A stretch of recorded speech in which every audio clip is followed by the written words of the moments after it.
Africa के सबसे बड़े देश नाइजीरिया में अचानक अमेरिकी एयरफोर्स की तैयारी की बात सामने आई है। वे बड़ी संख्या में ईसाइयों को यानी क्रिश्चियंस को मार रहे हैं और हम इसे बर्दाश्त नहीं करेंगे।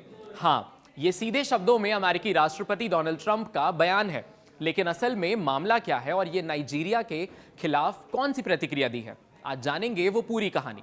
अमेरिकी राष्ट्रपति डोनाल्ड ट्रंप ने कहा है कि नाइजीरिया में रिकॉर्ड संख्या में ईसाइयों की हत्या हो रही है। उन्होंने कहा है कि अगर नाइजीरियाई सरकार तुरंत कार्रवाई नहीं करती है तो अमेरिका वायु या सैन्य विकल्प तैयार कर रहा है। साथ ही उन्होंने कहा कि वे अमेरिकी सहायता तुरंत तत्काल प्रभाव से बंद कर सकते हैं।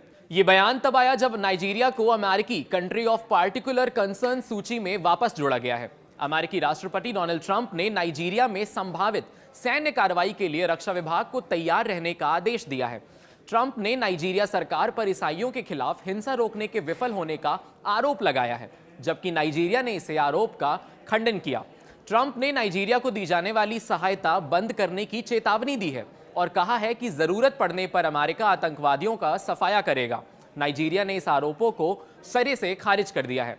ट्रंप ने अपनी पोस्ट में लिखा कि मैं रक्षा विभाग को आदेश दे रहा हूं कि कार्रवाई के लिए वो तैयार रहें। अगर हमने हमला किया तो वो तेज, घातक और सटीक होगा, जैसे ये आतंकवादी हमारे प्यारे ईसाइयों पर हमला करते हैं।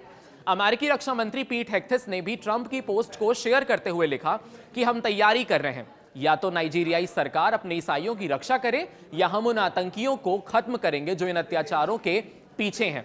हालांकि नाइजीरिया में हिंसा की स्थिति जटिल है। वहां ईसाई और मुस्लिम दोनों समुदाय ही हिंसा के शिकार बनते हैं। कई घटनाएं धार्मिक कारणों से नहीं बल्कि किसानों और चरवाहों के बीच जमीन और संसाधनों के झगड़ों से शुरू होती है।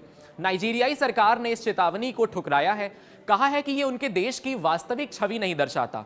उन्होंने कहा है कि नाइजीरिया में धार्मिक स्वतंत्रता संवैधानिक रूप से गारंटीकृत है। बहुत सारे एनालिस्ट तो ये कहते हैं कि नाइजीरिया में हिंसा सिर्फ धार्मिक नहीं बल्कि आतंकवाद, चरवाहों और किसानों के बीच संघर्ष अलग अलग जातीय कारणों से भी हो रही है।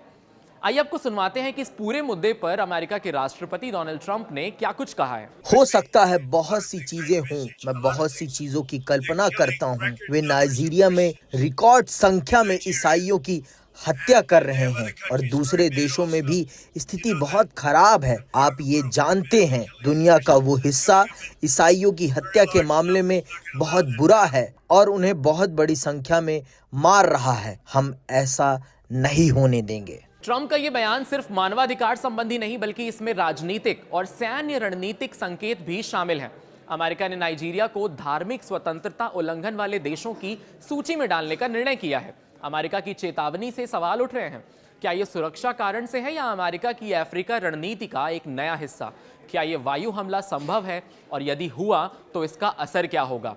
नाइजीरिया ने कहा है कि विदेश सैन्य दलों की मौजूदगी तभी संभव होगी जब उसकी संप्रभुता का सम्मान होगा। यदि अमेरिका वायु अभियान या सैन्य कार्रवाई करता है तो ये नाइजीरिया में पहले से परेशान सुरक्षा स्थिति को और जटिल बना सकता है। नाइजीरिया में आतंकवादी समूह जैसे बोको हराम काफी समय से एक्टिव हैं और इस तरह की कार्रवाई से नागरिकों पर असर, शरणार्थी संकट और क्षेत्रीय अस्थिरता बढ़ सकती है। दूसरी ओर अमेरिका की चेतावनी ने नाइजीरियाई सरकार पर दबाव बनाया है कि वो तेजी से कार्रवाई करे, चाहे वो आतंकवाद के खिलाफ हो या धार्मिक अल्पसंख्यकों की संरक्षण की दिशा में। तो देखा आपने, नाइजीरिया में सिर्फ एक हिंसा का मामला नहीं बल्कि अंतर्राष्ट्रीय राजनीति और सुरक्षा रणनीति का एक नया दायरा कैसे बन रहा है। यदि अमेरिका कार्रवाई करता है तो कौन सा नया चैप्टर बनेगा और यदि नहीं करता तो क्या यह सिर्फ बयानबाजी ही रह जाएगी? इस पर नजर बनाए रखेंगे। अगर आप इस तरह की अपडेट्स चाहते हैं तो सब्सक्राइब करिए हमारे चैनल कड़क को और लाइक करिए हमारी इस वीडियो को।